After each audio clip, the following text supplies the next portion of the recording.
Wow, ang sarap ng hangin. First time ko ito. Pares tayo, kulot. Ngayon lang ulit ako nakasakay ng bangka eh. Sabi naman sa inyo eh, masarap mag-joyride sa dagat, di ba?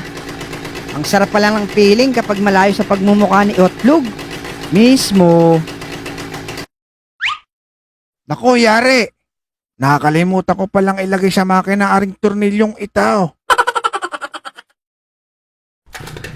Lex, wala na bang ibibilis to? Bilisan mo naman ng konti. Sige, kapit ng maigpit.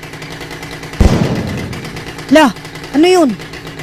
Yari, parang may nakalas sa makina natin ah. Nako, yari, alam na. Alam mo, Pudong, itong jet ski ko ang pinakamabilis sa lahat. Kapag may nakita akong mas mabilis dito, bibenta ko to ng 1.5. Aba, ang mura namang bossing. Oo nga, pero alam kong walang makakatalo sa akin. Hahaha. Teka boss, may bangka doon, habulin natin. Teka, parang kilala ko yung dalawa doon ah. Lalo na yung isa, tinghad ng ilong.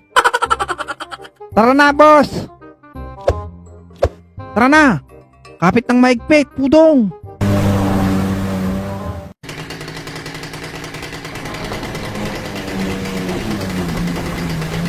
Mga pugi, kamusta? Ilang beses nyo na ako pinahiya ah. Ayun, ito na ang chance ko para bawian kayo. Aba, sobrang bilis ng sasakyan mo ah. May kasama ka pang kuto. Hindi ito kuto. Ito ang bago kong tropa, si Pudong. May lakas na 10 kamay. Tama yun, ako si Pudong. Gagi, ano yun, Tide? Sige na mga pugi, iiwanan ko na kayo. Ayoko maghintay sa mapabagal. Lex, todo na ba ito?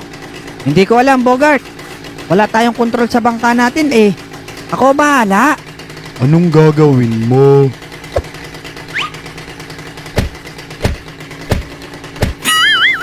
Tanan!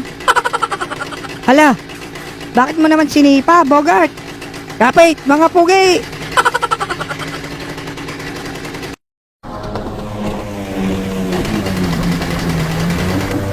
Ang bilis nun ah. Oo nga bossing, ang bilis.